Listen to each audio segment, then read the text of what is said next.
السلام عليكم الاخوان. اليوم جينا نهضروا لكم على كاميرا موكا برو ماكس، وفي نفس الوقت جينا نركبوها في واحد المدرسه على حساب انه عندهم الخصاص في الكاميرات. ديجا عندهم كاميرات ديال الانستالاسيون، ولكن باش يعاودوا يدوزوا الانستالاسيون من جديد للكاميرات ويشدوا لي زونغ اللي ما عندهم فيهم الخصاص، يعني صعيبه تقام عليهم غلا وغتاخذ لهم الوقت وبزاف د الحاجات. ففكروا هضروا معنا على حساب الكاميرات ديالنا ديال الطاقه الشمسيه، وجينا نركبوا لهم كاميرات ديال موكا برو ماكس وموكا. بالنسبه لهاد البلاصه هذه راه ركبنا فيها كاميرا موكا برو ماكس حتى فيها شويه ديال ليسباس. والامتياز ديال الكاميرا موكا برو ماكس راه فيها زوم فوا 10، يعني على حساب هاد المساحه هذه فيها اسباس كبير، هي اللي غادي تخدم لهم مزيان. والكاميرا كتجينا بثلاثه ديال العدسات، وحده فيهم اللي ستابل فيكس كتبقى ما كتحركش، اللي هي هذيك اللي الفوق، والاخرى اللي فيها جوج ديال العدسات كتحرك.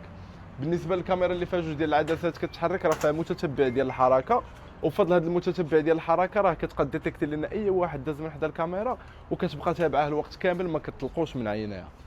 زائد انه الكاميرا فيها نظام ديال الانذار بالصوت وبالصوره، يعني اللي كيقرب حدا الكاميرا شي واحد كيشعلوا عليه ضواء بالزرق والحمر. وزائد انها كدير واحد الصوت اللي مجهد، يعني اي واحد هذا الكاميرا غادي يحيد من حداها. وفيها حتى مكبر الصوت وميكروفون، يعني الكاميرا كتقدر تهضر وتسمع منها اي واحد قريب لها، وغير من التليفون ديالك وفين ما كنتي في العالم، يعني ماشي بالضروره تكون قريب للكاميرا ولا شي حاجه.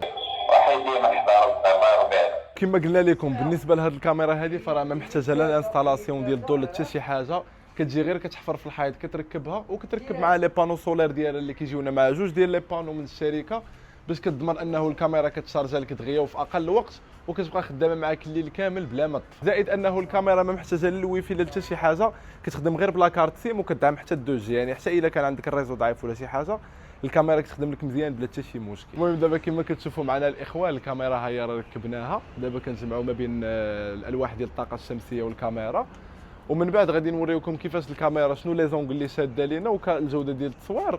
وحتى بالنسبه للناس اللي غادي يسولونا على كيفاش كدار الكاميرا مع لابليكاسيون ديالها مع التطبيق اللي في الهاتف، فراه ساهله، راه عندنا فيديو في يوتيوب راه لحناه ديجا كيشرح بالتفصيل التفصيل الممل كيفاش كتركب الكاميرا مع التطبيق اللي عندك في التليفون. دابا مزيانه، دابا هذه راه شاده لينا البلاصه اللي بغيناها فيها، وخدامه لينا مزيان 100% ناضيه.